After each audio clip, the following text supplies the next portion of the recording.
Eine wunderschöne Wasserwelt. Und jetzt geht's los ins Naturparadies Mecklenburgische Seenplatte.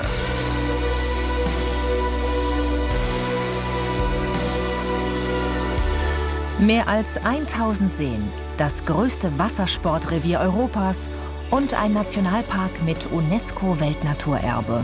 Urlaub zum Abschalten und Entschleunigen. Schön ist es hier. Der erste Eindruck zählt und der erste Eindruck ist sehr gut. Wir erkunden die Region auf und am Wasser, erleben wilde Natur und Nostalgie und treffen sympathische Menschen. Wie schaffen sie es, Naturschutz und Urlaubserlebnis in Einklang zu bringen? Das wollen wir herausfinden.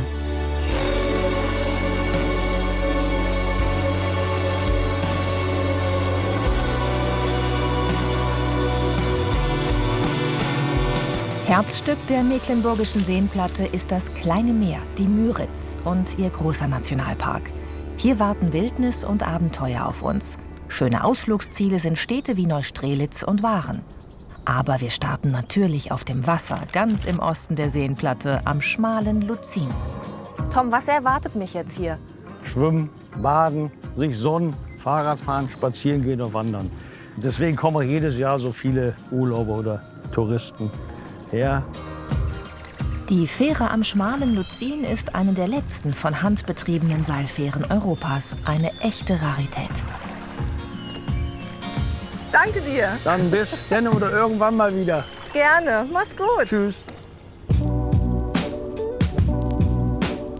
Das größte zusammenhängende Seengebiet Mitteleuropas ist durch zahlreiche Kanäle miteinander verbunden. Ein Paradies für Hobbykapitäne, Angler und Wasserratten. Und wer will, kann hier sogar auf dem Wasser wohnen.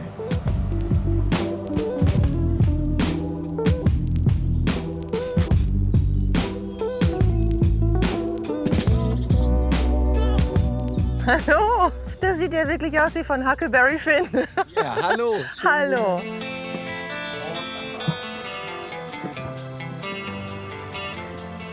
Ja, da kommt jetzt ein Kanufahrer. Okay, wie weit ist der noch weg? Ich würde noch warten, bis die vorbei sind. Hallo. Wir wollen nur ausparken. Jetzt ist frei. Kein Stress. So, jetzt geht's. Jetzt kannst du. Boote ohne Motor haben Vorfahrt. Ansonsten gilt rechts vor links. So, und ich würde sagen, wir tauschen. Jetzt schon? Ja, na klar. Okay. Ja. So, genau.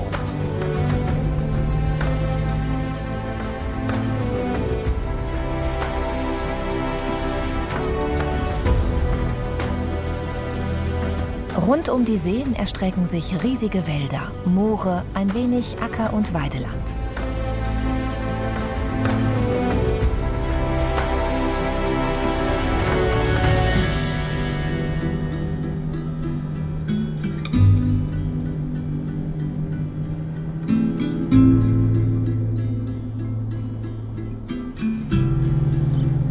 Also ich kenne Mecklenburg auch als Urlaubsstandort. Ich kenne die Inseln, ne? Die Ostseeinseln. Bin sehr verliebt in Rügen, aber ich muss wirklich sagen, dass ich total überrascht bin von der Schönheit der Natur hier. Ja. Also auf der Seenplatte tatsächlich. Okay. Es ist ja ein Traum.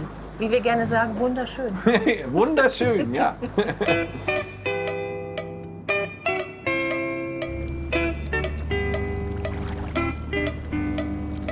Wo wäre denn die Bremse? Also beim Bootfahren bremst man nicht, sondern stoppt auf. Ja. Und wir haben ja nur einen Vorwärts- und einen Rückwärtsgang. Und du legst einfach aus dem Vorwärtsgang jetzt voll den Hebel in den Rückwärtsgang nach hinten ein. Genau. Und richtig nach hinten. Genau. Und jetzt Jetzt fährt er ja noch ein Stück vor, ne? Ja. Wir haben natürlich einen Bremsweg. Ja. Sehr gut. Und neutral. Sehr gut. Und jetzt stehen wir fast. Einmal Huckleberry Finn sein, das geht auch ohne Bootsführerschein. Allerdings nur zu zweit und ab 18 Jahren.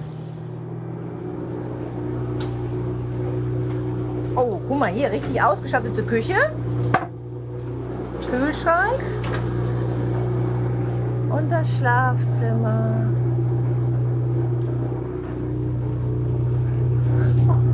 so schön. Oh.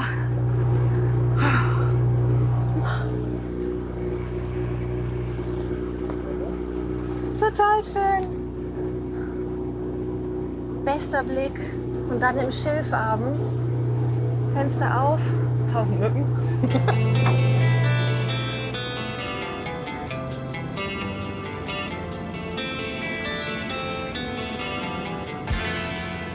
Es ist auf jeden Fall ein Erlebnis. Das kann man mal festhalten. Das ist, denke ich auch. Und wir sind halt schon die Seenplatte, gerade die Kleinseenplatte, schon einmalig. Wir kommen einfach dichter an die Natur mit einem Boot oder Hausboot oder Yacht, wie auch immer. Das ist, denke ich, der Reiz an diesem Urlaub. Ja, und die Freiheit auch. Wir können hier einfach da schlafen, da anhalten, da grillen, da baden gehen, wo wir gerade möchten. Natürlich mit Rücksicht auf Natur und Tiere.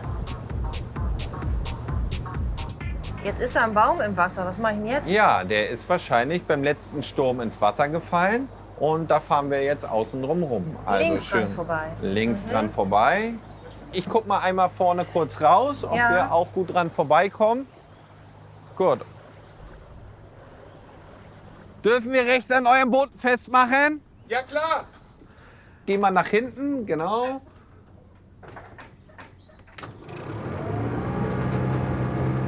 Guck mal, am Dach ist ein Bootshaken. Sprichst du mit mir? Ja.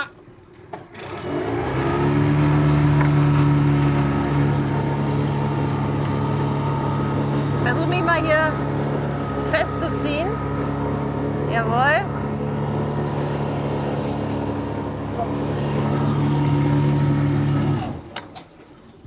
Sehr gut.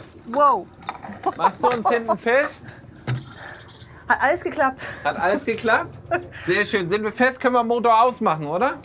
Johannes, darf ich dir sagen, dass ich dieses Freiluftklo hier sehr charmant finde? Wieso, ja, Fenster ist jetzt natürlich runter, aber du könntest auch von beiden Seiten natürlich, zack, und diese Tür auch zumachen und dann hast du auch deine eigene Toilette. Ja, aber ich finde es ja gerade schön, so ein Freiluftklo. Wer hat das schon? Definitiv. Du hast auf jeden Fall auf Toilette die beste Aussicht. Mega. Braucht man keine Zeitschriften mehr. Nee, auf keinen Fall.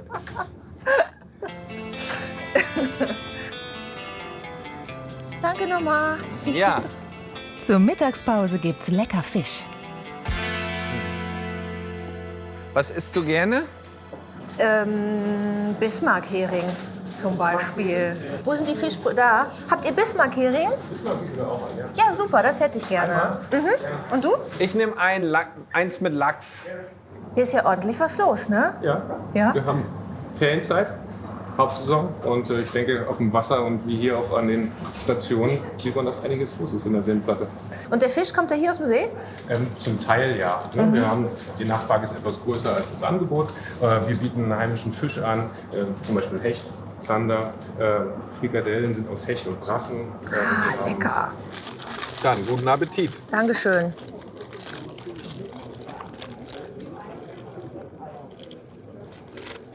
Ich liebe Fischbrötchen. Ja.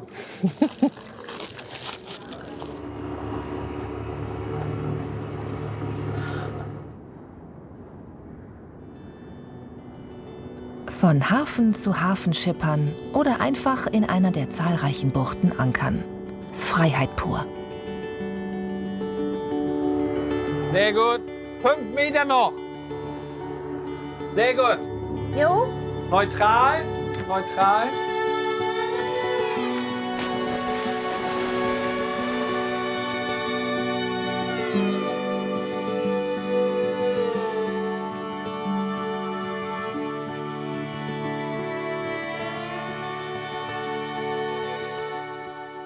Torn down, full of aching. Somehow, our youth would take the blame. Worn out, the way we let it stay.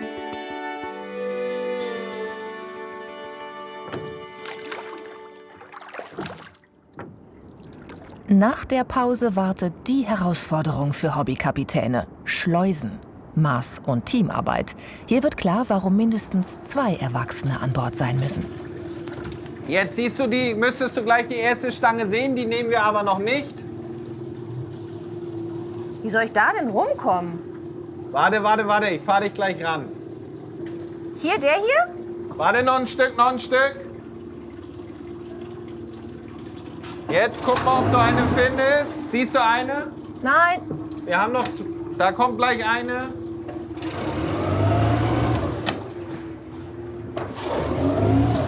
Jo.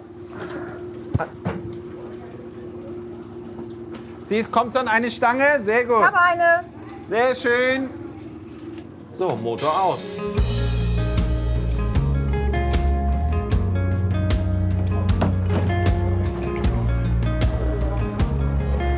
Kommt ihr aus der Nähe von Konstanz? Das hört sich so an. Baden-Württemberg sind Sie richtig. Ah, In der Nähe okay. von Freibad vom Kaiserstuhl. Es ist mein erster Tag hier. Also ich bin gespannt, was ich noch erlebe. Ah, okay. Was erwartet mich? Wie würdet ihr es in einem Satz zusammenfassen? In einem Satz wirklich ein großes Abenteuer, oder? Ja. Es ist viel Freiheit noch. Freiheit, genau. Freiheit und wirklich weg von der Zivilisation. Also teilweise wirklich Ruhe, Entspannung, würde ich sagen. Also wir sind jetzt eine Woche da, aber sind total entspannt. Ach wohl, das hat wir schon 3 Wochen hier wären. Ja, wirklich. Macht schon was aus. Die Schleuse als Fahrstuhl für Boote. Tor zu, Wasser rein und warten, bis das Niveau des nächsten Kanals erreicht ist.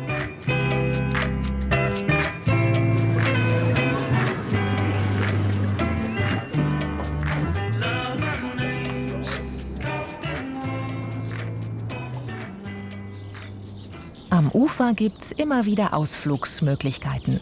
Das Residenzstädtchen Miro mit der Schlossinsel etwa liegt im Süden der Mecklenburgischen Seenplatte.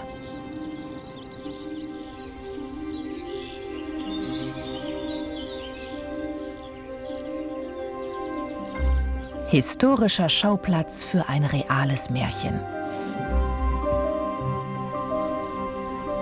Im 18. Jahrhundert wird eine deutsche Adelige zur englischen Königin. Prinzessin Sophie Charlotte verlässt ihre Heimat mit 17, um in London den König von Großbritannien zu heiraten.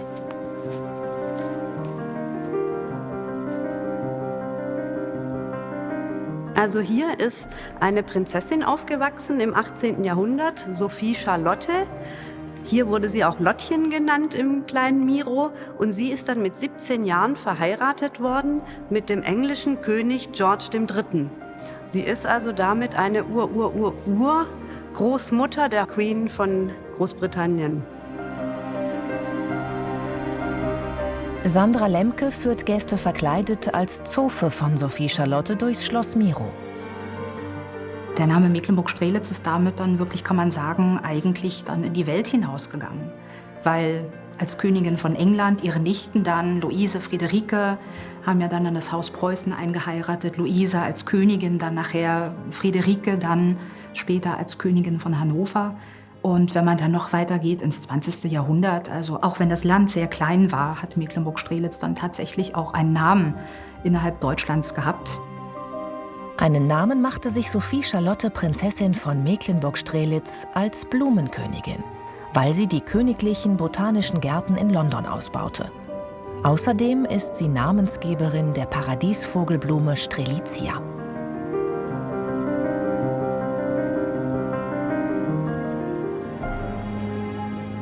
Weiter geht's in den Nordwesten zum Nationalpark und größten See Müritz. Im Slawischen Morče, übersetzt kleines Meer. Am Südostufer liegt der Campingplatz Bolterufer. Von April bis Oktober lebt Monika Strauß hier in einem Wohnwagen und betreibt ihre Katamaran- und Surfschule. Das Besondere hier: 600 Meter breit Flachwasser. Ideale Bedingungen für Stand-Up-Paddling. Monika? Hallo. Hast du mich gefunden? Ich habe dich gefunden. Du hast es ja schön hier. Wie lange bist du schon hier? 32 Jahre. Nein, wirklich? An genau dieser Stelle? Ja, ich bin als Urlauber hergekommen wie all diese und habe gesagt, wenn ich mal was Eigenes machen werde, wird es hier sein. Die Diplom-Sportlehrerin war schon auf 5 Weltmeeren unterwegs und hat mehr als 6.500 Seemeilen Segelerfahrung. Jetzt bietet sie Yoga auf dem Subboard an. Wer bist du? Astrid, Judith, freut mich. Hi. Hi. Robert. Robert, wer als erstes im Wasser liegt.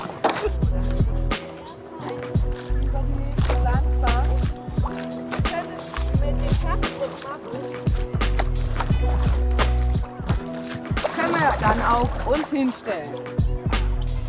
Da ich mich für den ungelenkigsten Mensch der Welt halte, bin ich jetzt sehr gespannt. So, dann nehmt ihr euren Karabinerhaken und hakt euch einfach ein. Jetzt drücken wir uns mal in den Hund. Also den Po ganz weit nach oben strecken. Ganz weit nach oben. Und jetzt senken wir mal die Fersen ab. Haben dadurch eine schöne Dehnung in den Waden und in der... Ja? Okay. So, dann den dreibeinigen Hund. Das linke Bein heben wir mal in Verlängerung des Rückens an. Schauen wir mal. Noch ganz hoch. Jawohl, ganz nach oben. Boah, ist das wackelig.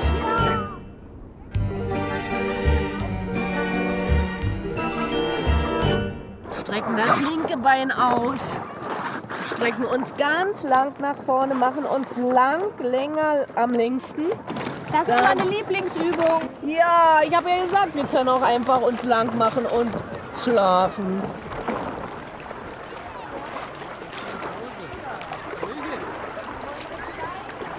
Und wieder Gretchen. Und wieder nach oben und vor und zurück ein Bein. Und dann wieder nach oben und abrollen und in den Sitz kommen. Sag mal, hast du gedacht, dass das so anstrengend ist? Sei mal ehrlich. Nee, definitiv nicht.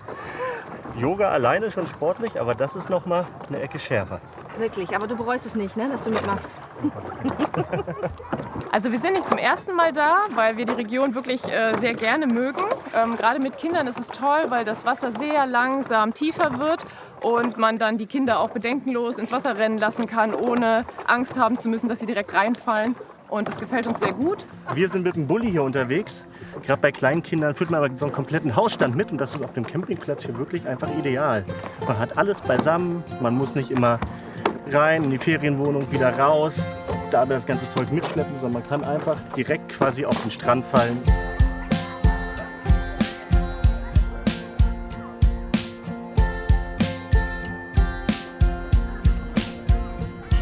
Schattige Plätze, feiner Sandstrand und flaches Wasser. Ein Paradies für Urlauber und Dauercamper.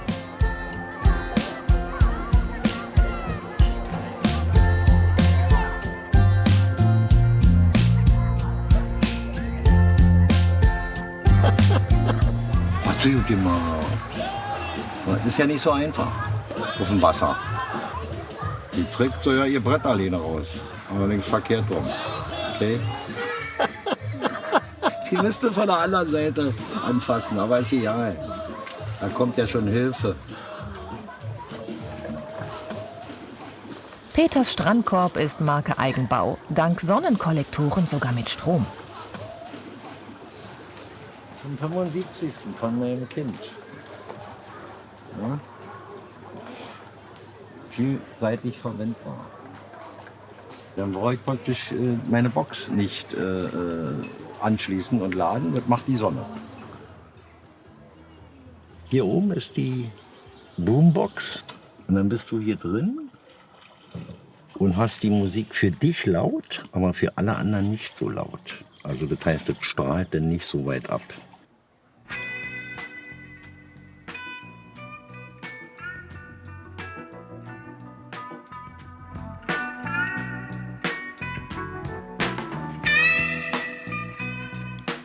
B.B. King, wenn ihr das was sagt. Das ist der Typ, der Gottvater des Rocks.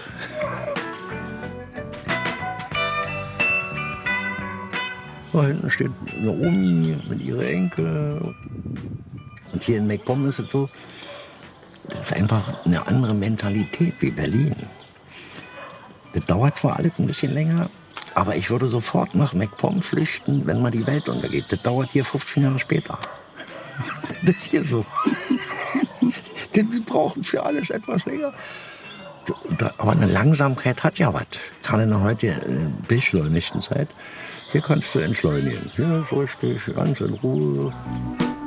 The thrill is gone away. The thrill is gone, baby. The thrill is gone away. You know you done me wrong, baby. And you don't be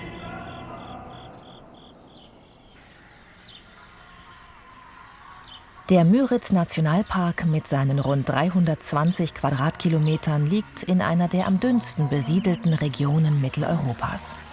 Kurz vor dem offiziellen Ende der DDR wurde das Nationalparkprogramm gestartet.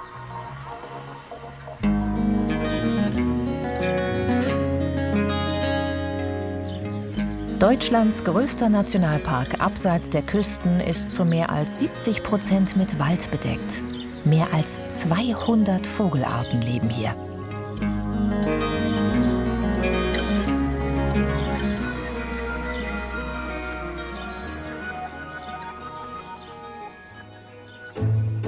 Matthias Hellmund ist Chef-Ranger hier.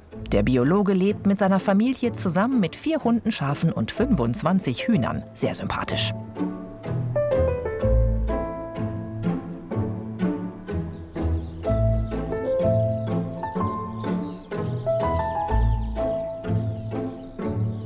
Es ist einfach hier der schönste Platz, den ich mir vorstellen kann, um zu leben, um zu arbeiten. Wir können uns durchaus vergleichen mit so wunderschönen Naturen wie dem Grand Canyon oder Ähnlichem.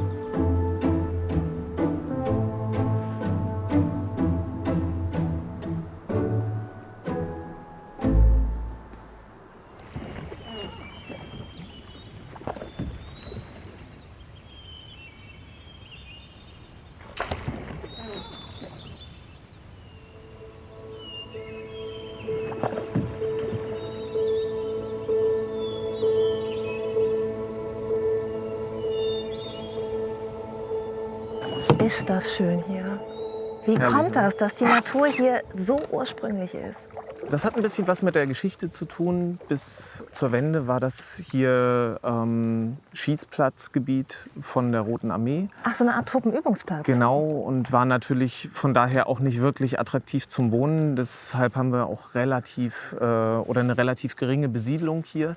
Und an vielen Stellen, sage ich mal, ja, wenn keine Menschen da sind, kann der Mensch eben auch nicht viel beeinflussen. Jetzt mal abgesehen Und kaputt vom machen Schießplatz. wahrscheinlich, ne? Ja gut, wie gesagt, ne, abgesehen vom Schießplatz, wo die Natur schon ziemlich vergewaltigt wurde. Ja. Das hat aber eben ein jähes Ende gehabt mit der Wende. Haben die hier richtig auch so mit Granaten, Die haben also richtig mit Sprengungen Panzern, und ja, so gearbeitet? Die haben richtig mit Panzern hier geschossen. Aber die Natur hatte natürlich an ganz, ganz vielen Stellen die Möglichkeit, sich selbst zu entwickeln. Und seit jetzt 30 Jahren haben wir den Nationalpark. Wildnis statt Waffen. Das Gebiet wurde zum Rückzugsort vieler Tierarten wie Fischotter, Kranich, See- und Fischadler.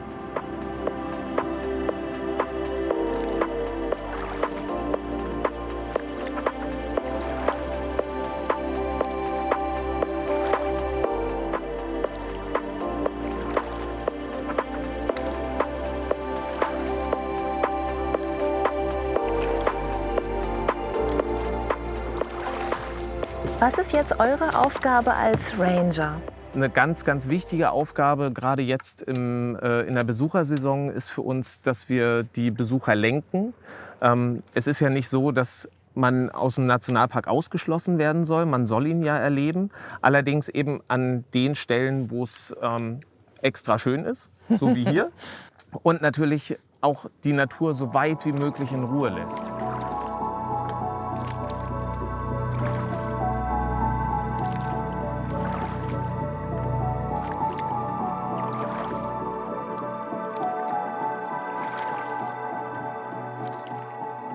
Darf ich mal fragen, was ihr dann macht? Also ihr seht da jetzt ein Zelt, ne? Genau. Ein widerrechtliches Zelt. Genau, Jemand bivakiert, genau. wie Wir ich sind gerade gelernt habe. Ordnungsbehörde.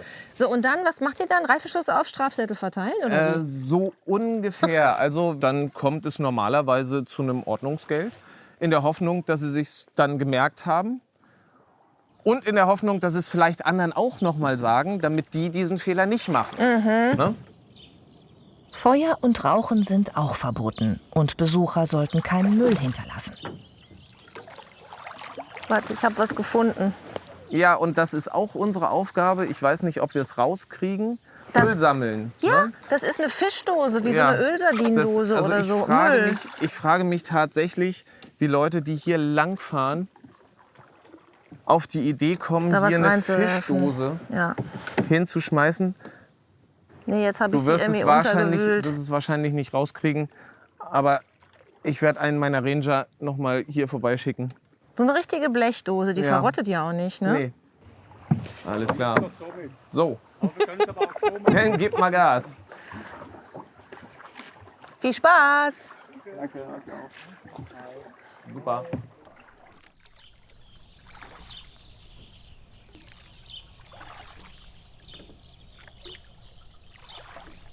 Wie komme ich denn jetzt da trockenen Indem Fußes ich noch ran? mal ein bisschen, Sehr gut. damit du keine ganz nassen Füße kriegst. Warte. So, mehr ist gerade Mehr nicht ist drin. nicht. Na, perfekt. Naja, ich schieb mich hier ran. Oh, komm, ich zieh dich zu mir. Ja. Okay, alles klar. Reicht schon. Wunderbar. Okay, Das ist und ganz los geht's. Ja. Weiter geht's über Land. Und zwar ganz schön abenteuerlich. Du vorne, ich hinten. Okay. Feuer. So. Oh Gott. Ja, wenn es erstmal am Rollen ist. Oh ja, stimmt, jetzt ist es leichter.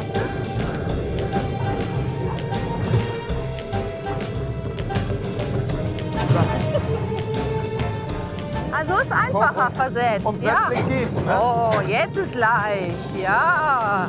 Jetzt nimmt's aber Fahrt auf, ha? Ja.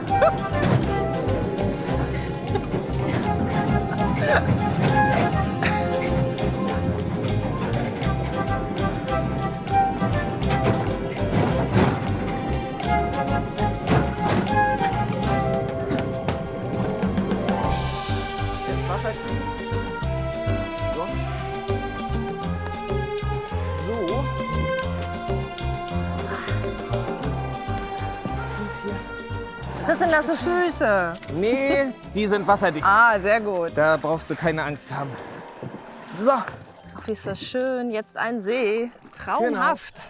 Der Nationalpark lässt sich auch gut mit dem Fahrrad oder zu Fuß erkunden. 400 Kilometer Rad- und Wanderwege gibt's. Und wenn die Beine müde werden, geht's mitsamt Fahrrad in einen der Busse, die im Nationalpark unterwegs sind. Hallo.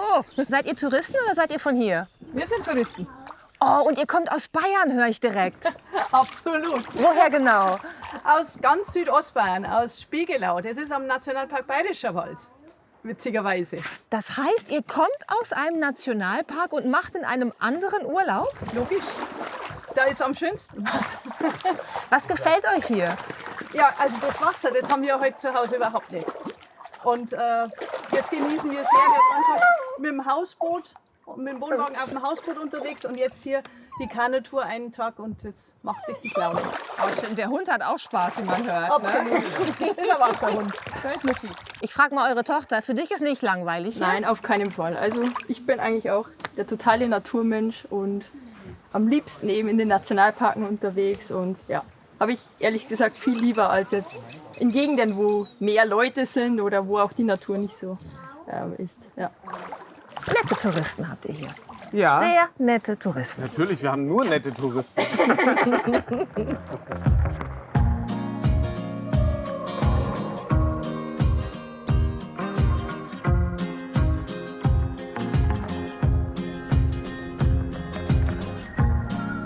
Am nördlichen Ufer des größten deutschen Binnensees liegt das malerische Städtchen Waren.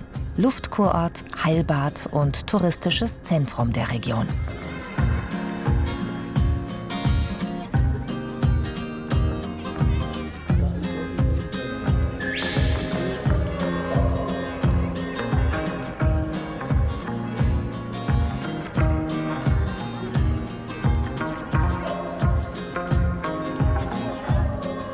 Vom Stadthafen aus auf den Müritz-Radrundweg. Für die Umrundung des kleinen Meeres genügend Zeit einplanen. Rund 90 Kilometer sind es um die Müritz, immerhin ohne große Steigungen.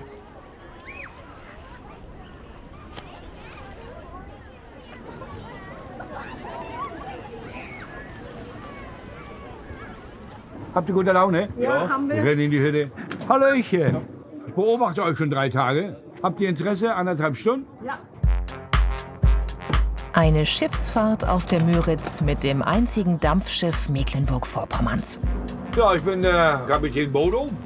Viele kennen mich unter dem Namen auch Kapitän Blaubeer. Naja, weil ich so ein bisschen die Stimme imitieren kann. Und wenn ich die mit den Kindern so unterhalte, dann finden die das cool. Und wenn man sich mit den Menschen ein bisschen unterhält, man will ja nicht seine Lebensgeschichte erfahren. Aber die wollen dann tief sein, sage ich, genieß den Tag. Wenn du denn noch eine Frau hast, genieß den zu zweit. So lange wie möglich. Und wenn man den Menschen da ein bisschen entgegenkommt mit einem Lächeln, dann kriegt man auch einen zurück. Das Herzstück der Europa ist der Maschinenraum.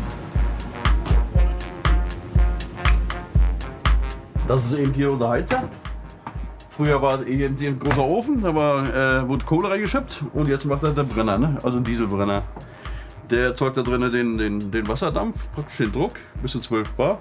Und das geht dann über die Leitung hier in die Maschine und drückt auf die Kolben und bewegt dann die Maschine.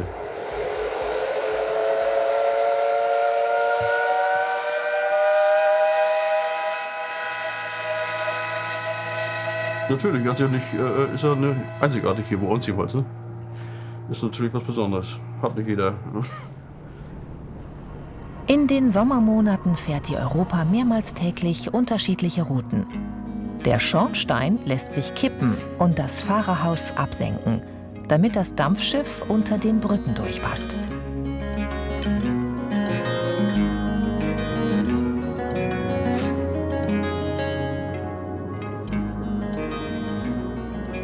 Es lohnt sich, zu Fuß oder mit dem Fahrrad unterwegs zu sein, denn viele Orte und Landschaften sind mit dem Auto nicht erreichbar. So wie der 7 Kilometer von Waren entfernte Müritzhof.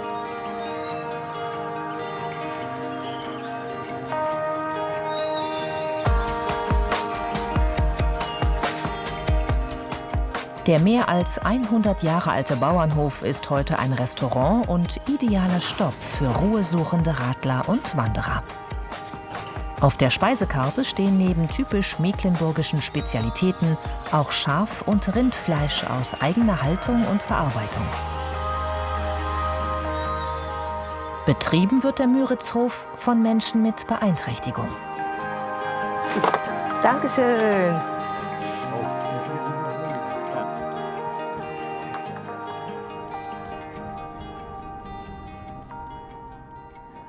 Und macht dir das Spaß? Du hast einen schönen Schlips.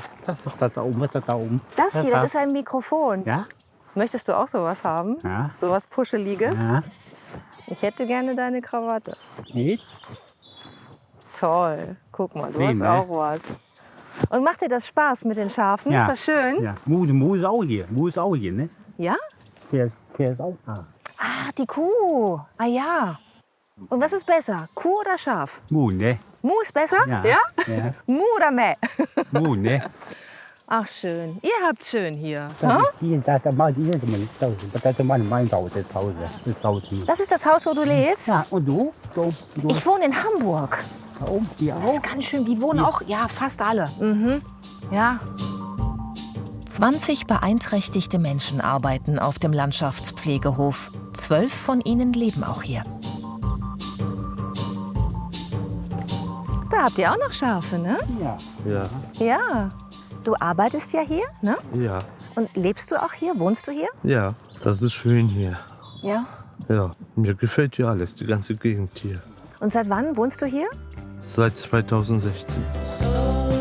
1993 übernahm das Lebenshilfswerk Waren die Gebäude und Flächen. Als Teil einer Werkstatt für beeinträchtigte Menschen begann der Aufbau des Landschaftspflegehofes. Was machst du denn am liebsten? Im Garten arbeiten. Oh, das kann ich verstehen. Ich arbeite auch so gerne im Garten. Was machst du da am liebsten? Unkraut jäten. Unkraut jäten. Ja, Pflanzen einsehen. Mhm. Pflanzt ihr auch Gemüse an? Ja, Salat. Mhm. Was noch? Alles Mögliche. Alles Mögliche? Ja. Radieschen, Ja. Zucchini. Mhm. Gerade ist Zucchini-Zeit, ne?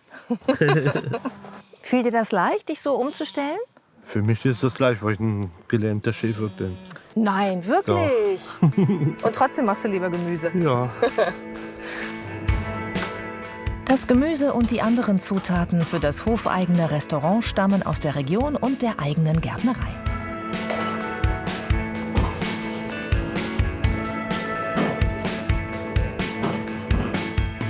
In der Küche, im Stall, auf der Weide oder im Wald. Jeder hat hier ein Fachgebiet. Aber die Mitarbeitenden übernehmen mehrere Aufgaben. So wie Cindy. Sie arbeitet eigentlich in der Küche.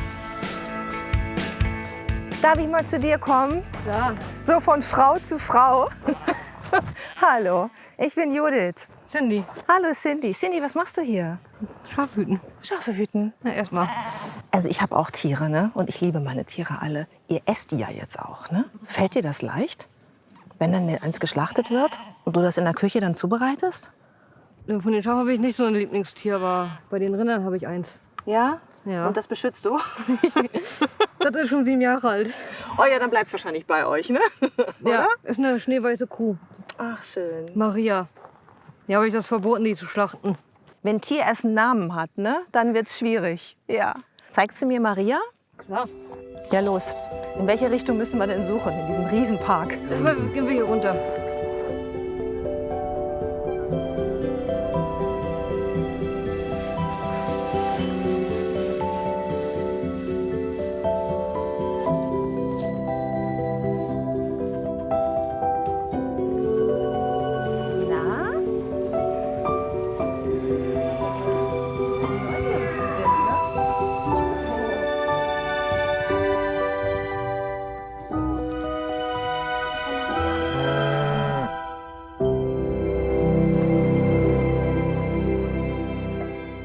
Mitbegründer des Müritzhof ist Igor Heinzel. Er ist zu einer Art Vaterfigur für die Mitarbeitenden geworden. Er sagt Papa zu dir, ne? Doch, Papa. Ja, aber er empfindet es wahrscheinlich so. Das ist doch auch schön, oder?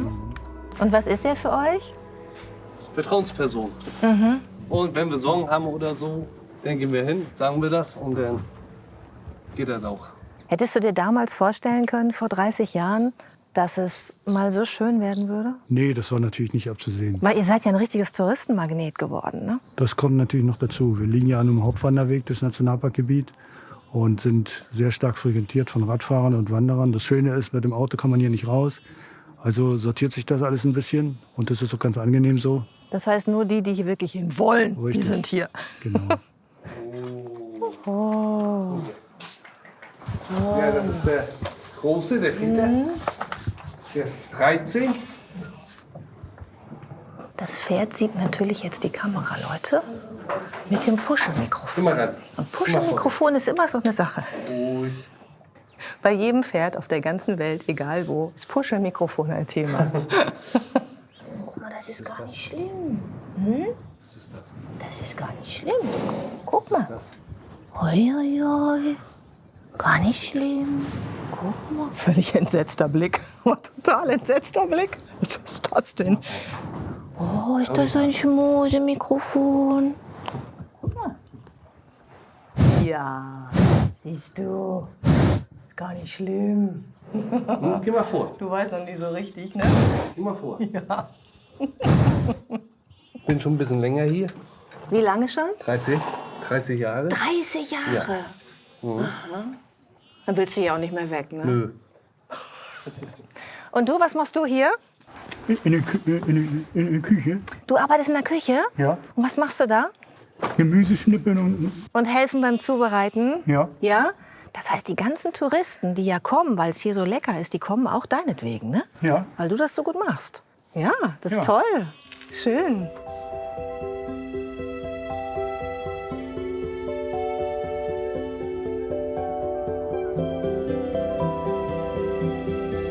Du hast einen Mann hier. Ja. Hi, ich bin Judith. Ich bin Christian Schröder. Hallo Christian. Na? Habt ihr euch hier kennengelernt? Ja. Oh, wie schön, eine Liebesgeschichte. Ja. Erzähl mal, wie war das? Sie hat mich dann gefragt, ob ich mit ihr geben will. Mhm. Und jetzt seid ihr schon wie lange zusammen? 7 Jahre. Und wollt ihr irgendwann mal heiraten? Ich würde gerne, aber er nicht. Oh, was? So eine tolle Frau? Ja, ich warte noch ein bisschen. Er lässt sich bitten. Ja, ja. Ich wünsche dir auch, dass er Ja sagt. Bald. Sie bleibt bei mir. Ja, besser ist auch. Sie bleibt bei mir, ne? Ja. Ach, Süßchen.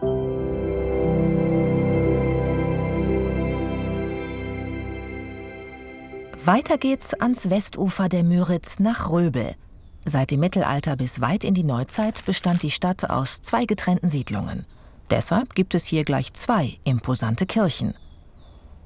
Die Marienkirche in der Altstadt. Hier lebten slawisch geprägte Bauern und Fischer.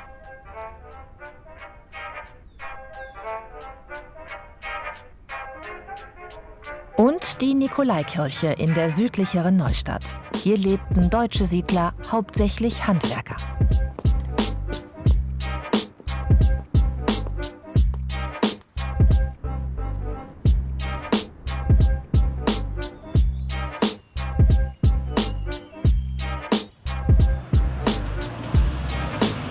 Selbstgemachte Marmelade.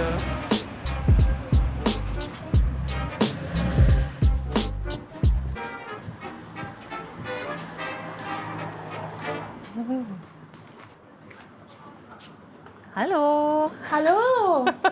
Was machen Sie denn da Leckeres? Da kommen Sie rein. Oh, was ist das denn? Stachelbeer-Baiser-Torte.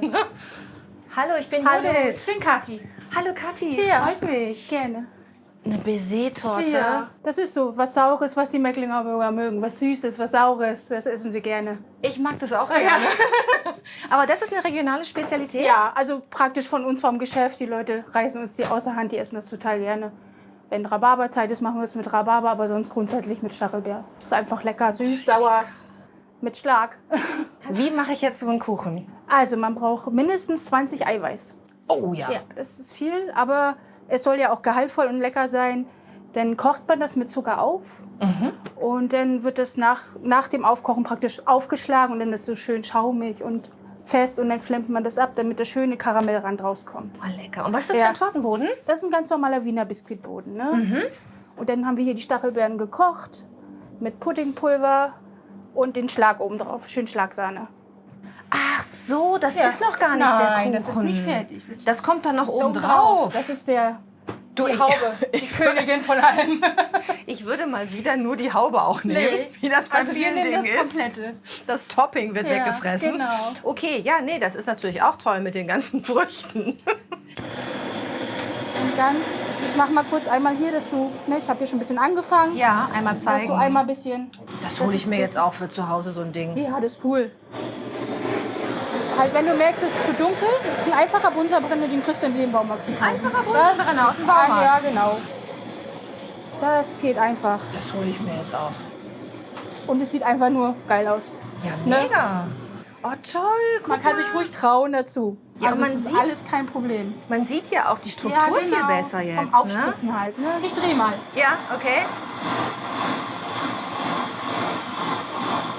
Genau, und jetzt kannst du oben noch einmal rum und dann hast du schon. Hast schon super gemacht. Toll. Oh, jetzt wird's zu dunkel. Genau. Okay, und jetzt? Jetzt machen wir die Haube auf die Torte. So, die Tortenplatte abziehen und fertig. Wusstest du schon immer, dass du gerne Torten Ja, machen möchtest? ich habe das von meiner Oma. Die hat gebacken, die hat die besten Hefekuchen der Welt gebacken. Aber ich kann die nicht. Was? Hefekuchen ist meine einfache Schwäche, die kann ich einfach nicht. Und sie konnte den besten. Ach. So? Ja, genau. Schön am Rand, dass du mit der Kante praktisch auch mit Muss der ich erst einmal so drunter Nee, hergehen? das rutscht von alleine runter. Also wenn ich mal Urlaub habe, kommst du vorbei. Oh ja. Oh, das würde ich so gerne machen. Ein Praktikum würde mir schon reichen. Ja.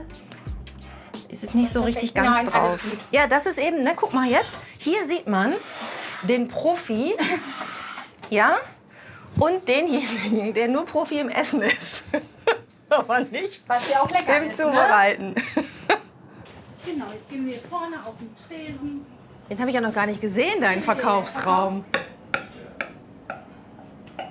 Das ist immer ein bisschen schwierig, aber wir haben es, glaube ich. Guck mal, das ist ein Oh, schönes ist das ein Stück großes Torte. Stück. So, von oben. Ja, man kriegt ja gar nicht, alle Schichten in den Mund. Und ich bin echt ein geübter Tortenesser. Warte, ich versuch's.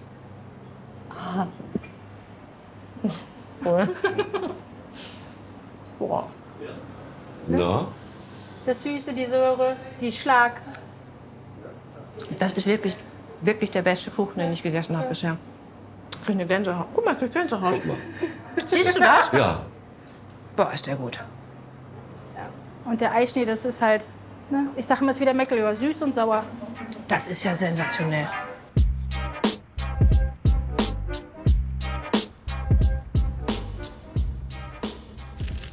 Von Röbel aus geht's weiter in den Nordwesten. Erst nach Faulenrost und Malchow, später dann zu wilden Tieren in den Bärenwald. Aber erstmal gibt's Fisch. Eine Spezialität der Seenplatte, klar. 20 Kilometer nördlich von Waren in Faulenrost besuchen wir eine alteingesessene Fischerei in Familienbesitz. Genauer die erste Erbhof-Fischerei Mecklenburgs. Familie Schliemann lebt hier seit Generationen vom Fischfang. Aal, Zander, Hecht, Forelle, alles kommt hier frisch auf den Tisch. Thorsten Schliemann fährt fast jeden Morgen über die schmale Peene zu seinem hofeigenen See, um die Netze einzuholen. Das ist ja herrlich hier. Ja, So schön. bei dem schönen Wetter ist man gerne Fischer, ne? Ja. Kannst du das noch so wahrnehmen, die Schönheit? Ja, schon. Also ich sag mal, gerade morgens jetzt, Frühjahr ist eigentlich die schönste Zeit, der Frühling, wenn alles grün sprießt und die Bäume fangen an zu blühen, die Blumen. Und wenn man dann so morgens in der Morgendämmerung fährt, das ist natürlich das Schönste, ne?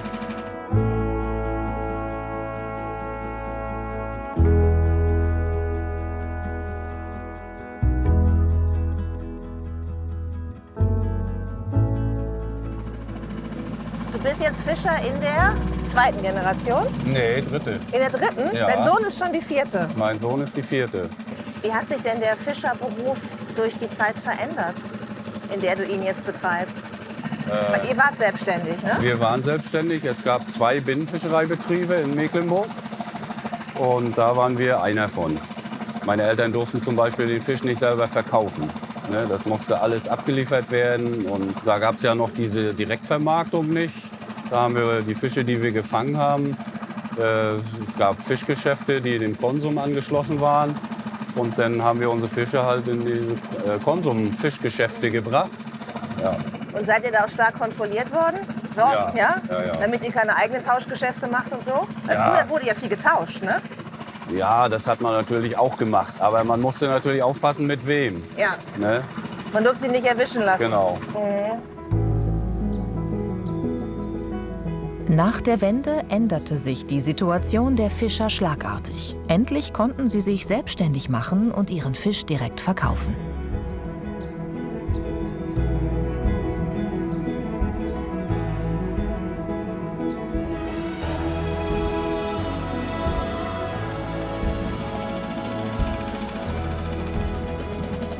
Sag mal, und der Hund, ist der immer dabei bei deinen Touren? Der muss immer mit. Ansonsten fahre ich nicht los. Wenn er nicht am Steg steht, dann gehe ich los und suche ihn. Wirklich? Ja. Och Mensch, du hast auch ein schönes Leben, ne? Ihr habt beide ein schönes Leben. Ja. Ja.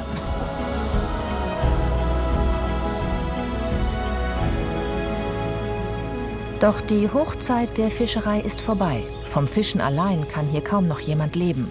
Die Fischer gehen mit Räucherkammern, Online- und Straßenverkauf neue Wege.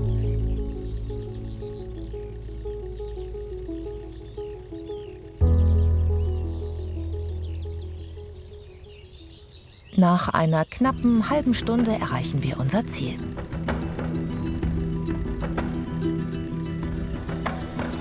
So, jetzt haben wir es geschafft. Jetzt sind wir auf unserem See. Ein hauseigener See. Vor knapp 100 Jahren verkaufte ein Graf aus dem Umland seine Ländereien. So kamen Thorstens Großeltern zum eigenen See. Ich esse leidenschaftlich gerne Fisch.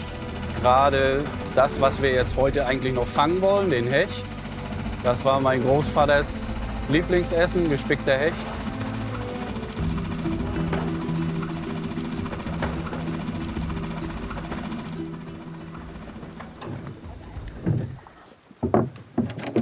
So, Wasser hat keine Balken. Ich helfe dir hier mal ein bisschen rüber. Jawohl. Zack. So. Und das klicken wir hinten einmal zusammen. Das ist ja auch eine sehr traditionelle Art, Fische zu fangen, oder? Ja, also Reusenfischerei ist eine ganz alte Fischereimethode, Fischfangmethode und ist eine sehr schonende Fischfangmethode. Also die Fische haben kaum Stress. Natürlich haben sie Stress, wenn sie jetzt gefangen sind, aber es gibt ja heutzutage also Stellnetzfischerei, diese Kiemennetze. Das ist für die Fische nicht so schön. Beim Reusenfischen werden kegelförmige Netze auf dem Seeboden aufgestellt. Sie haben nur einen Eingang, der sich verjüngt. Schwimmt ein Fisch hinein, kommt er nicht mehr heraus. Oha, ich glaube, da ist schon was für die Küche Da ist drin. ein Riesenfisch drin.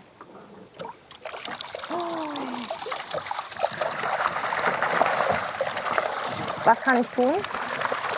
Warte mal. So, dann fasst du mal hier so richtig mit an. Ja. Und dann wollen wir das Ding mal rüberheben. Boah, das ist schwer. Mein Gott. Hier rein? Da rein in die Kiste. Na, da ist doch schon einer bei. Da können wir doch Großvater Fritzen sein Rezept. Oh Gott, das tut mir irgendwie aber auch leid. Ja, er hat es gleich geschafft. Der kommt ja wieder ins Wasser hier. Wow, okay. Warte, ich bin gerade kurz überfordert. Also gut, dass ich dir die Schürze umgebunden habe, ne? Wir haben sehr viele Fische gefangen. Also was heißt wir? Ich war ja nur dabei. Naja, du hast schon ein bisschen Glück gebracht. Also so ein Hecht fängt man jetzt auch nicht alle Tage. Toll, der ist ja riesig. Das ist so einer für 2 Personen. Ja. Ach, guck mal, jetzt ist er wieder entspannt. Ein großer Hecht, ein paar Aale, Barsche. Ein guter Tag für Thorsten und seine Familie. Die restlichen, besonders die kleinen Fische, kommen wieder zurück in den See. Der Fischbestand soll erhalten bleiben. Der frische Fang geht ins Familienrestaurant.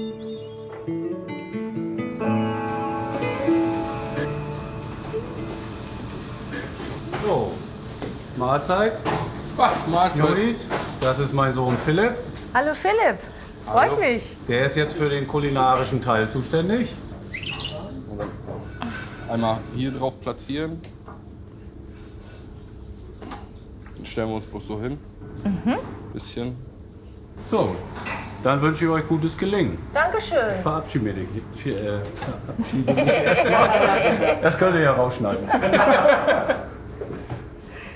Was machen wir denn jetzt mit dem Fisch? Mit dem guten Hecht? Ja. Wir spicken ihn. Ne?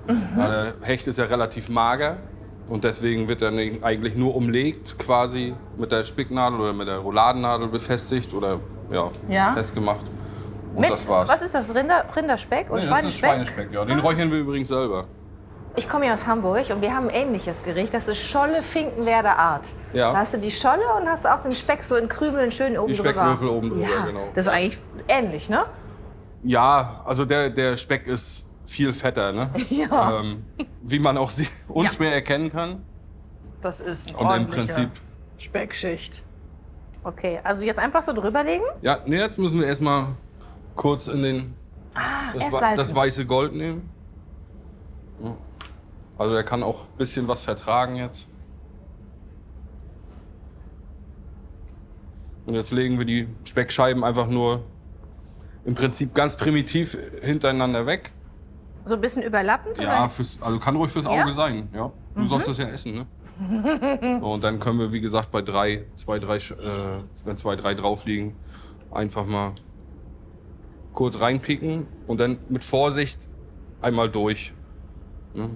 Was ist denn das für ein Rezept? Woher kommt das? Ja, da hätten wir meinen Urgroßvater fragen müssen. War das seine Erfindung? Ob das seine Erfindung war, weiß ich nicht. Aber auf jeden Fall erstreckt sich das durch die ganze Familie jetzt so.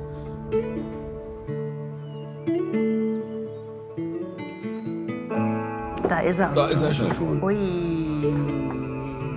Ist noch nicht. Oh, knack. Das ist aber gut. Also Opa Fritz hat einen guten Geschmack gehabt, ne? Ein Hoch auf Opa Fritz. Prost. Zum Wohl. Prost. Zum Wohl. Prost. Prost. Prost. Nächste Station, die Inselstadt Malchow.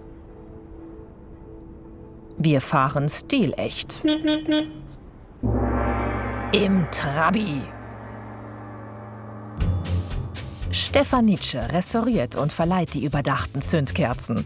Doch ohne ausführliche Einweisung fährt hier keiner vom Hof. Ganz wichtig als erstes der Benzinhahn. Der ist hier. Der muss vorher aufgemacht werden. Aha. Das ist die Schaltung, das ist der Schalthebel. Ach, Genau, das ist die Lenkradschaltung. Erster Gang, kleines Stückchen rein und runter. Zweiter Gang nach oben. Muss ich mir einen Zettel irgendwo hinkleben? Also Zettel haben wir zur Not auch hier. Ja, ich bin offenbar nicht die Einzige, die da noch ein bisschen Unterstützung braucht. Auch süß hinten mit der Klorolle, mit Genau, der die bestickten. darf nicht fehlen. War die auch immer dabei? Das ist original, ja. Das Ja? wurde Für jeden Notfall gerüstet. Gut, ja.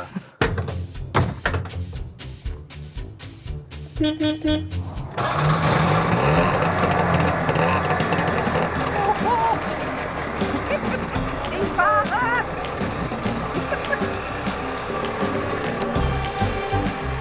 Mehr als 3 Millionen Trabanten wurden in Zwickau gebaut.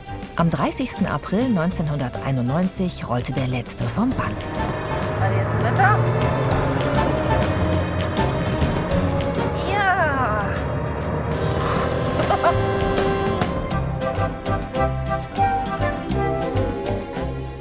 In der DDR war der Trabant Objekt der Begierde vieler. Mindestens 10 Jahre musste man auf ihn warten.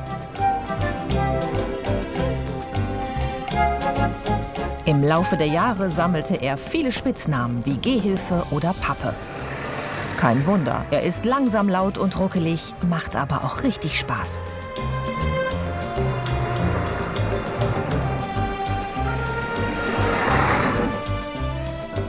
Malchow mit seinen knapp 7000 Einwohnern liegt zum Teil auf einer Insel. Eine Drehbrücke verbindet die Altstadt und Neustadt. Brückenwärter Werner Erich ist zu jeder vollen Stunde Gastgeber eines Spektakels. So, Ampel auf Rot. Jetzt mache ich die Tür zu. Na dann, Gas und weg. Die Drehbrücke ist Malchows Wahrzeichen. Knapp 15 Meter lang, 2012 komplett erneuert, passieren rund 20.000 Boote und Schiffe jährlich diese engste Stelle zwischen Plauer See und Flesensee.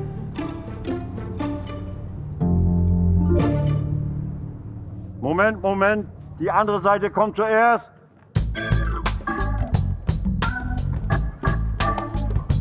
Ja. Und hier bitte schön dick eincremen, Sonnenhut auf und ganz viel trinken bei der Hitze. Das ist sehr wichtig. Bitte nicht in Zeitlupe. Die andere Seite will auch noch. Kann ich mit?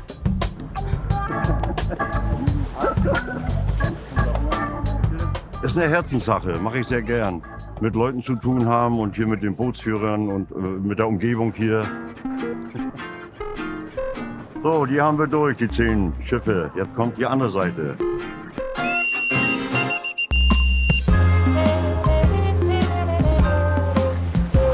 Gute Reise. Ah, hast du ein großes Schiff. Donnerwetter.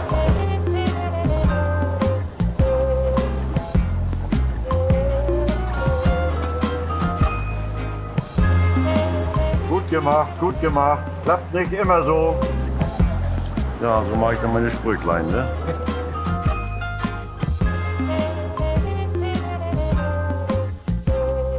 Ich kann mir nichts Besseres vorstellen.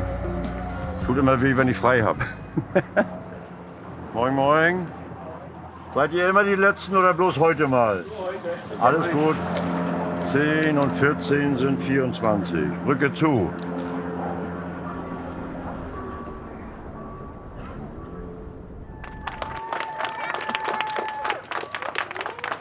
Danke sehr.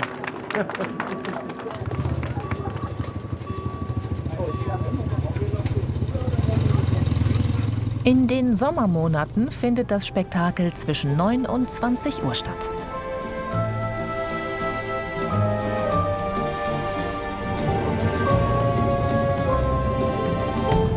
Hier passt die Straße auf jeden Fall zum Auto.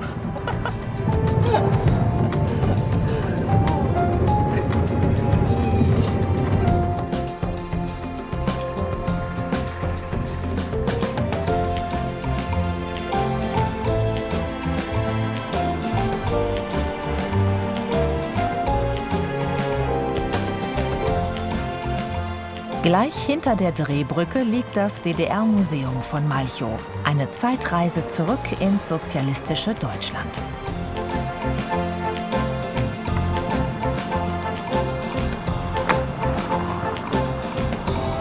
Was ein Spaß.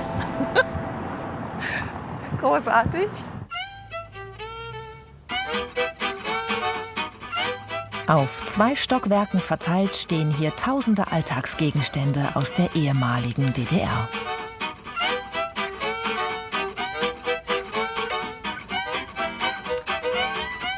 Das ist Laden. der berühmte Konsum. Ja, so wie das auch, im Prinzip gab es einen Konsum in jedem Dorf früher. Ja. Und meine Mutti hat auch im Konsum gearbeitet. Wirklich? Ja, Brötchen 5 Pfennig, Brot 1 Mark. Und kostete alles überall das Gleiche? Ja. Ja? Mhm. Das ist ja bei uns jetzt auch anders, ne? Beim einen Bäcker so, beim anderen Bäcker so. Ja. Nee, die Preise waren überall gleich. War man nicht eine unglaublich beliebte Familie, wenn man den Konsum hatte?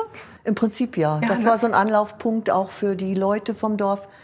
Da konnte man schwatzen, da hat man sich auch mal hingesetzt. Ich weiß auch, manchmal gab es ja auch Bananen. Und dann wurde wirklich, Mutti wusste, es gibt so und so viele Familien, die Kinder haben. Die anderen waren erst mal außen vor. Und dann kriegte jede Familie pro Kind eine Banane. Das wurde eingeteilt. Und wir kriegten auch nicht mehr.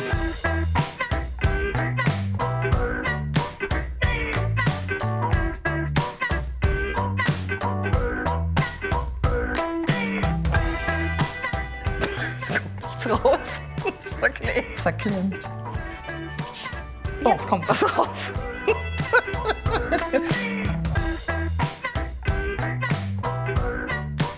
Und das ist ja wohl schon ein Farbfernseher, wie es aussieht. Mhm.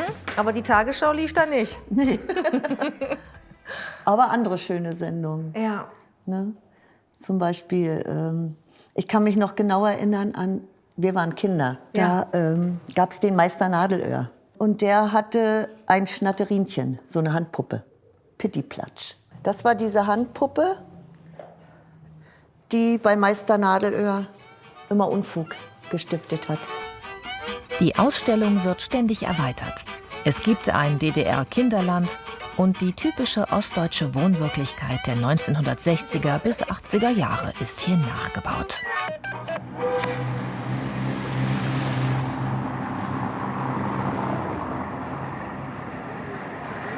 Etwa 20 Minuten südlich von Malchow liegt der Bärenwald Müritz. Das Tierschutzprojekt von 4 Pfoten bietet Braunbären aus Zoos, Zirkussen und nicht artgerechter privater Haltung eine neue Heimat.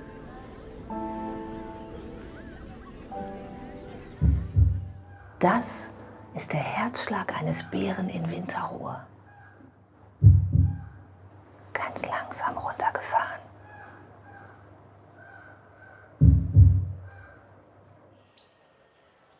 Seit 2006 dürfen hier Braunbären aus ganz Europa in den großen Außengehegen ihr natürliches Verhalten wiedererlernen.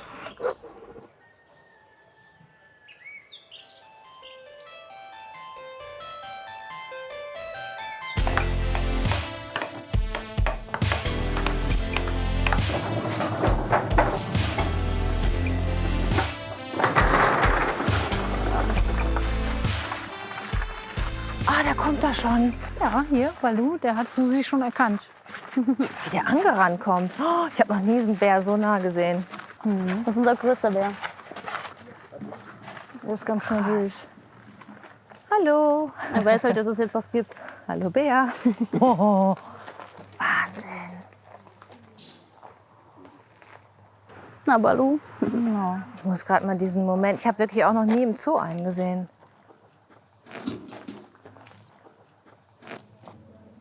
Wahnsinn, wie groß die sind. Wie viel wiegt so ein Bär? Also er wiegt auf jeden Fall bei 200, so um Dreh, 210.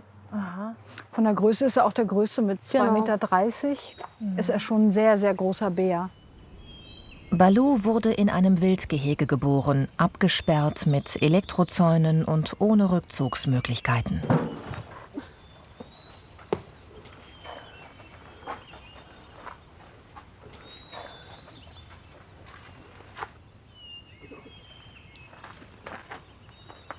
Wunderbar. Das hat funktioniert. Oh, ist richtig gut. Ist das lecker? Das ist jetzt so mein Haustierproblem. Ich rede immer mit den Tieren. Das machen wir aber auch. Das macht ihr auch gut. Das machen wir auch. Ja, guck mal her. Ja, guck mal. Hallo. Hallo. Ja, so eine schiefe Schnute irgendwie, ne? Wahnsinn. Das ist imposant, oder? Ja. Ha? Habt ihr einen Bären schon mal so nah gesehen? Nee, noch nie. Noch nicht vorher, nein. Also der kommt ja auch wirklich ran, ne? Der wartet richtig und man kann rangehen und das ist also beeindruckend. Wollt ihr auch mal werfen? Du kannst besser bestimmen. Du musst aber über den Zaun kommen. Ja, locker. Okay, alles klar. Und habt ihr schon was gelernt über Bären, was ihr noch nicht wusstet? Ja, ich wusste nicht, dass sie klettern können. Und ich wusste auch nicht, dass sie so schnell laufen können. Also 50 km/h, das konnte 50? ich mir... Das wusste ich auch noch Ja, nicht. haben wir Das gerade ist gelesen. Konnten wir uns auch gar nicht vorstellen. Und dann haben wir gleich gegoogelt, wie schnell ein Mensch läuft. Und also man braucht nicht weglaufen vor Bären, ne? Man hat keine Chance. Ja, Also er kann jetzt nicht 1 Stunde 50 km/h laufen. Ja, Also das schaffen wir auf auch kurz, ja, auf kurzen Strecken ist er schnell. Und dann hat er schon jemanden verscheucht oder jemanden bekommen, den er Was bekommen macht man denn wollte. am besten, wenn die... Bitte? Was macht man denn? Weil weglaufen bringt ja nichts, klettern bringt nichts. Sich ruhig verhalten, rückwärts, keinen Augenkontakt. Und wenn er jetzt wirklich ganz doll sauer sein sollte, dann hilft nur noch sich klein machen. Wenn wir drei jetzt mal in Kanada unterwegs Hab ich auch sind, ne? Und dann kommt ein Bär. Die drohen wahrscheinlich einen Fall. Dann wissen wir aber Bescheid. Also ich habe es mir gedacht. Rückwärts gehen, klein machen, Taschen Tasche im Nacken und einfach ignorieren. Und dann hoffen, dass der Bär einfach weiter streift, weil er sagt, ach, es ist doch so uninteressant.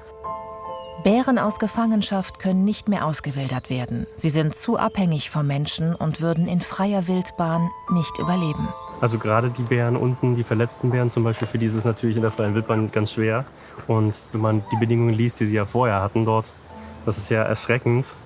Und da haben sie es hier natürlich viel schöner, wenn ich mir die großen Gehege anschaue und den Auslauf, den die haben. Mit Wasser, mit was zum Verstecken, den Wald mit drin. Das ist toll. Das ist ganz schön berührend, ne? Über die Schicksale der Bären hier zu lesen. Ja, ich finde das auch voll wichtig, dass man weiß, was so passiert ist und wie gut es denn geht. Man weiß dadurch irgendwie das wertzuschätzen. Also, und ich hätte auch niemals gedacht, wie groß die Gehege sind. Das ist ja total krass. Das hat mich wirklich beeindruckt. Also das ist echt richtig toll. Hier können die Bären ihre Instinkte wiederentdecken und ihr natürliches Verhalten ausleben. Also umherstreifen, sich zurückziehen, Höhlen graben, im Teich baden oder in die Winterruhe gehen.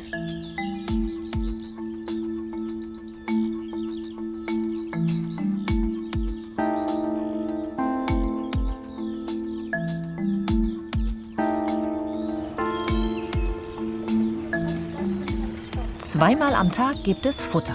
Dafür müssen die Tiere in einem anderen Bereich geparkt werden.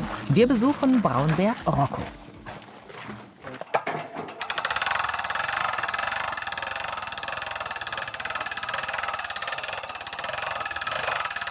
Da kommt Luna.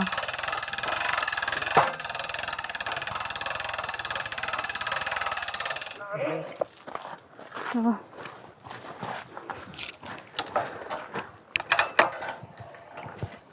Ihr habt jetzt alles wirklich zugemacht, ne? Also zum Bären. Gut, Also dann gehe ich Rocco rein. ist abgesperrt. Ihn etwas, also ein bisschen schwerer ihm das machen, indem er so ein bisschen was dafür tun muss. Genau. Und da kommt er nachher auch ran. Er riecht es ja auch. Genau. Wir können auch irgendwas. Wenn ich es ihm jetzt hier rein tue, kriegt er das? Na klar. Echt?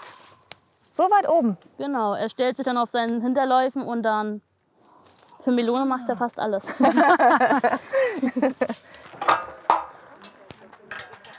Schieber. Ja, fein.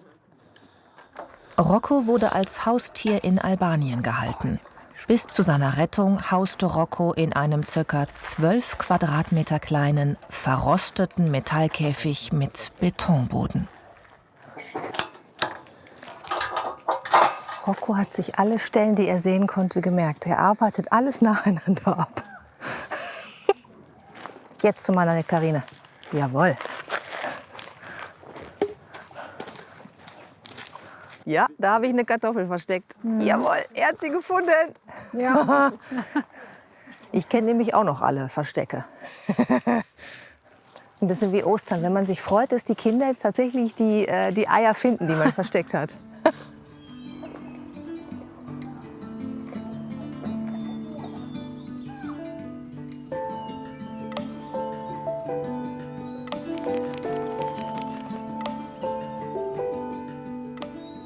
Hier dürfen Bären wieder Bären sein. Oft zum ersten Mal in ihrem Leben.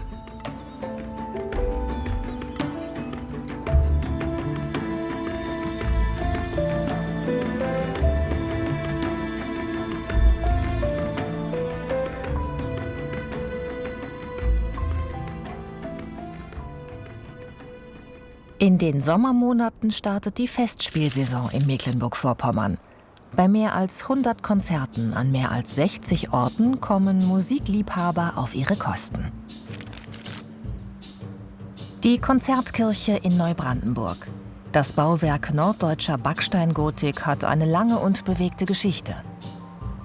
Mehr als 700 Jahre alt, zerstört und wieder aufgebaut. Der letzte Brand Ende des Zweiten Weltkrieges hinterließ nur einige Außenmauern und Teile des Turms. Manfred Tepper hat von klein auf die jüngere Geschichte der ehemaligen Marienkirche miterlebt.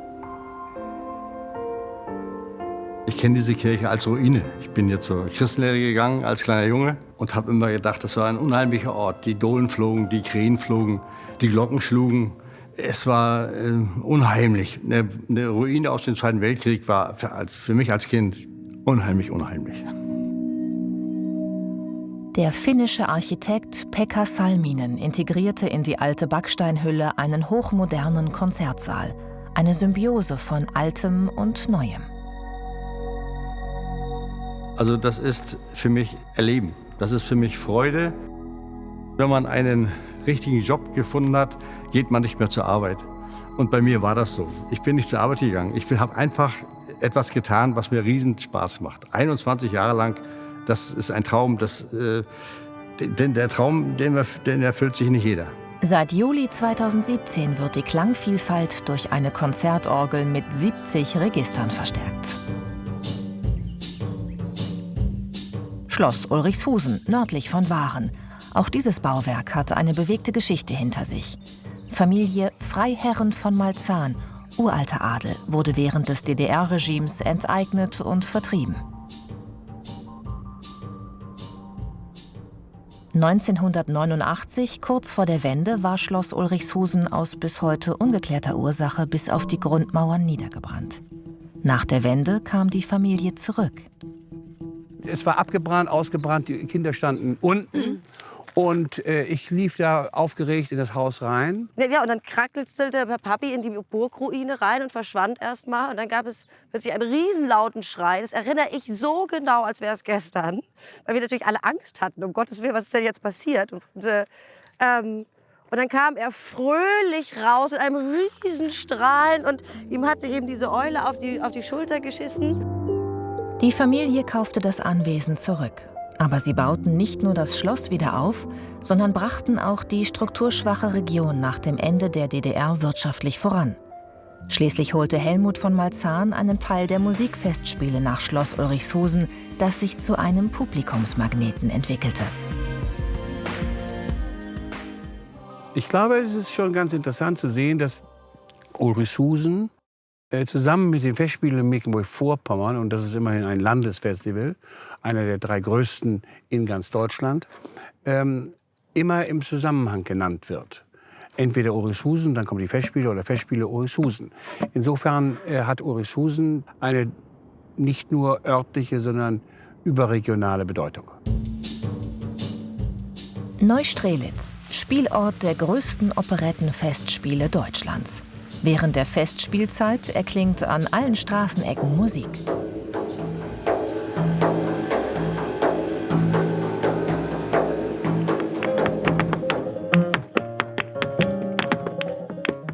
Vom Markt geht ein 8-strahliger Straßenstern aus, eine imposante barocke Stadtanlage.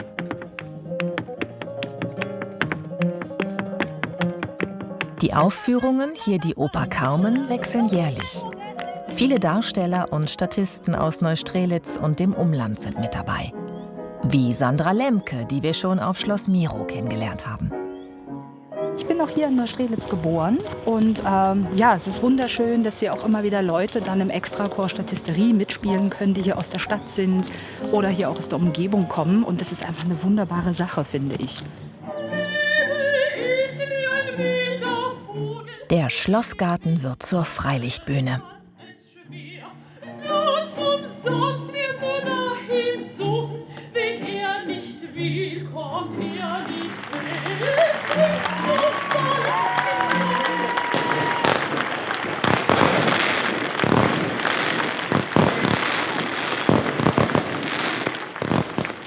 Zurück im Osten der Mecklenburgischen Seenplatte, zurück zur Natur.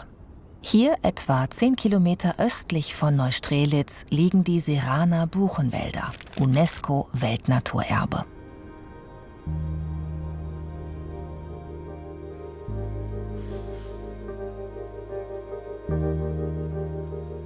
Der Walderlebnispfad führt durch den uralten Buchenwald. Martina Fuhrmann ist hier Rangerin.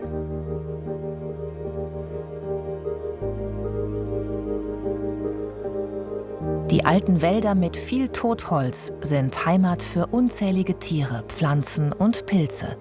Eine Schatztruhe biologischer Vielfalt. Der Besucher soll nicht jede Ecke sehen können, weil die Natur einfach sich selbst überlassen sein soll. Ne? Ungestört, möglichst wenig Trampelpfade irgendwo rein. Das heißt, wenn ich jetzt sagen würde, oh, da hinten möchte ich mir mal was angucken, einfach so ins Gebüsch laufen, ist nicht erlaubt? Ja, dann pfeife ich dich zurück. Ne? Das kannst du bestimmt gut, oder? Ja, das geht. Was ist das Besondere an diesem Buchenwald? Das Besondere sehen wir eigentlich hier so rechts jetzt auch vom Weg.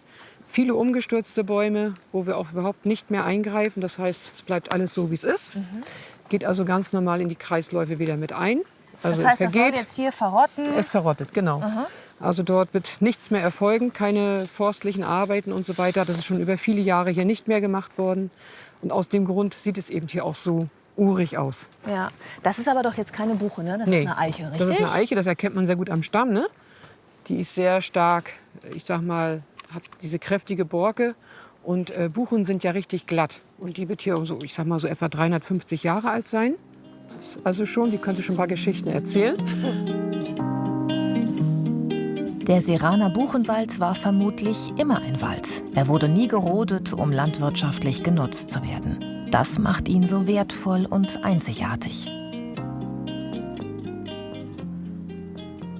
Oh, hört mal, da hören wir gerade einen Kleiber. Hörst du den? Ja. Der kann kopfabwärts am Stamm runter marschieren. Ist ein Höhlenbrüter und verklebt seine Höhle noch wieder mit Lehm, damit die Einflugschneise kleiner wird, also kein anderer reinpasst. Was für Tiere gibt es denn jetzt hier in diesem Sumpf? Ja, ich sag mal Frösche, Kröten, Ringelnattern, Libellen sieht man ja jetzt auch fliegen hier in der Sonne. Ja, viele. Ja, hier links haben wir jetzt sehr schön blühend den Blutweiderich. Haben wir eigentlich sehr häufig jetzt hier so in diesem nassen Bereich. Und ist natürlich auch mal ein Insektenmagnet, ne? Schmetterlinge, Käfer und so weiter, die sich dann da auch dran aufhalten. Kleine Biene ist hier am Start.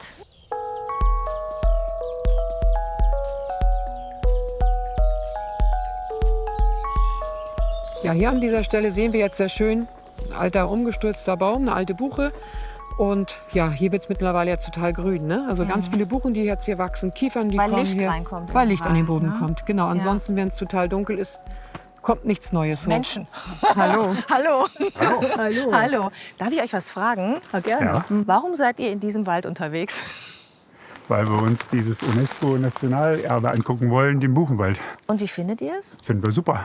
So alte Bäume in Deutschland gibt es ja kaum noch. Ja. Deswegen hier in Mecklenburg-Vorpommern wunderbare Bäume noch, tolle Alleen. Deswegen sind wir hier. Müsste es viel öfter geben.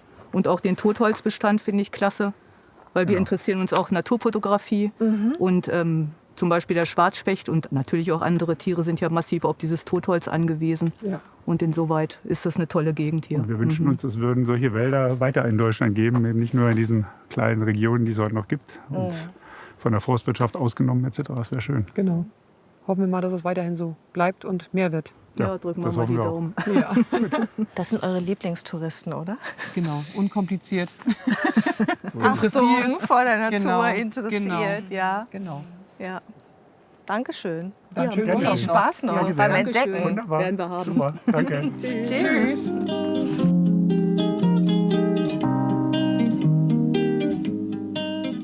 Die Buchenwälder von Seran sind ideal für Wandertouren. Auch für Vogelkundler und Tierfreunde lohnt sich ein Besuch. Oh, wen haben wir denn hier? Kennst du den? Ich habe das gar nicht gesehen. Ja, man muss die Augen überall haben.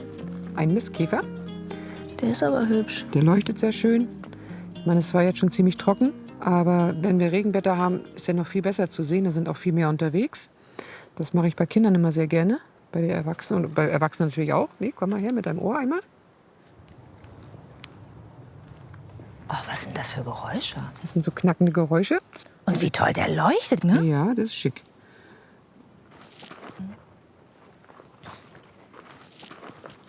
Ich muss jetzt leider mal einen auf Stadtkind machen. Oh je. Ich werde jetzt erfressen. Kleiner Tipp für alle, die hier hinkommen: Mückenschutz dabei haben.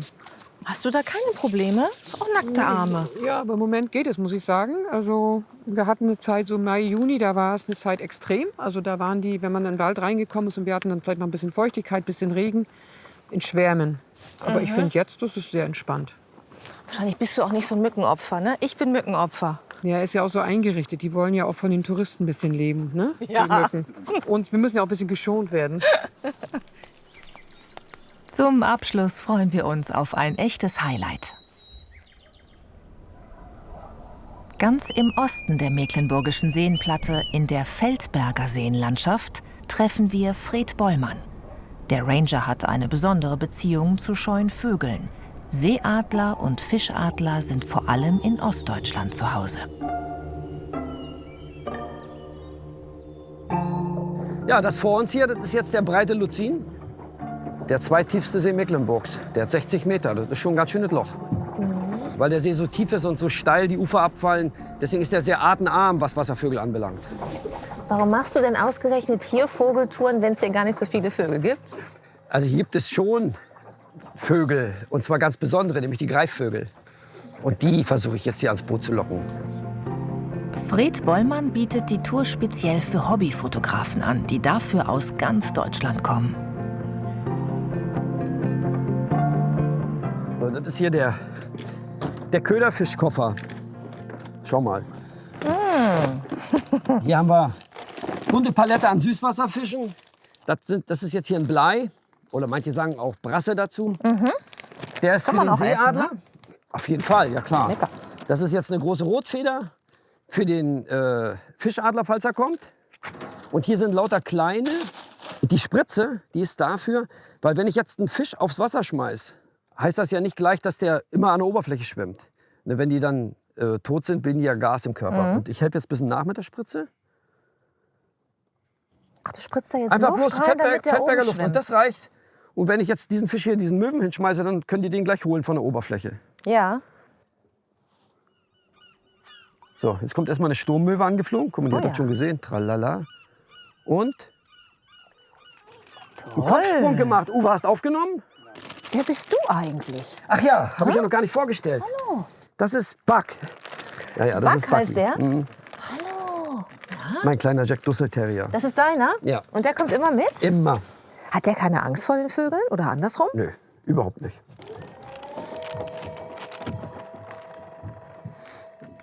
Genau, guck mal, da ist schon mal ein Rotmilan. Pass mal auf, Judith. In die Richtung schmeiße ich. Ja.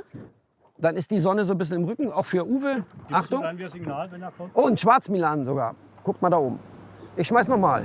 Okay, mehr Luft rein. Ach, der hat den Fisch. Der hat den schon, ja, ja. Das geht so schnell. Uwe, hast du ihn erwischt? Hier, können wir gleich kontrollieren. Uwe, ich muss mal gucken. Ja, ja. So fix sind die unterwegs hier. Das kriegen wir hier noch gleich. Oh, ja, ja, ja, ja. Ich habe die ja über Jahre so ein bisschen konditioniert. Die wissen schon, was los ist und kennen ganz genau den Ranger Tours Catering Service. Den gab es ja hier früher gar nicht als Brutvogel direkt am See. Ich habe hier mal ein Nest gebaut. Das war eigentlich nicht für den riesigen Seeadler gedacht, sondern für den kleineren Fischadler. Aber irgendwann hat der Seeadler das dann übernommen und seitdem ist er hier. Und ich habe mich mit denen einfach ein bisschen mehr befasst als andere und den so konditioniert, dass wenn ich den jetzt rufe oder so, dass er dann zum Boot geflogen kommt und dann schmeiße ich einen Fisch und dann holt er sich sein Frühstück sozusagen.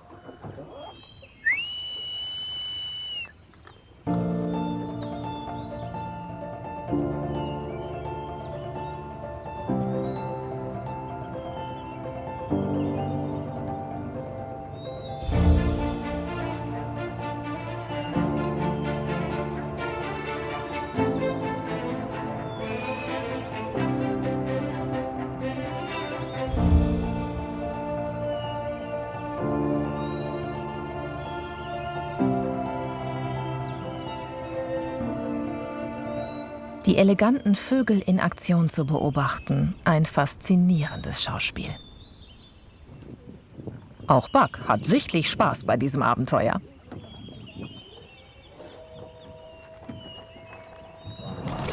Der Hund ist im Wasser. Ach Gott! Oh, der kommt auf der falschen Seite raus.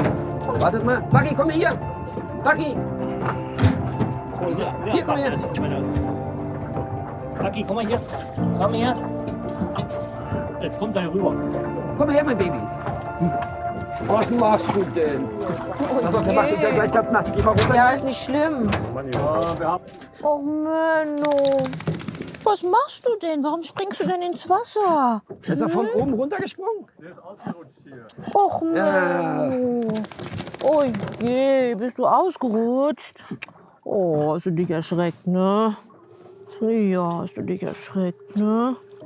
Stell dir vor, jetzt wäre der Seeadler gekommen, weil er gedacht hätte, heute wirfst du einen Hund. Ja, meine Güte. Bin ich aber froh, dass das nicht passiert ist.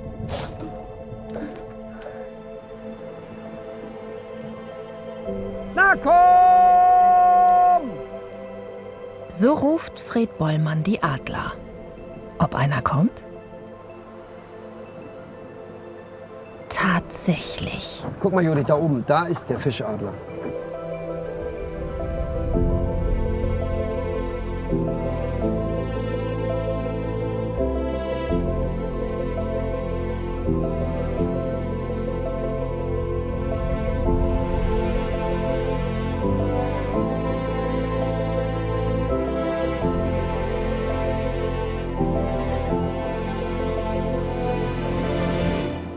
Toll, dass wir jetzt einen Adler gesehen haben. Buck hat alles verschlafen.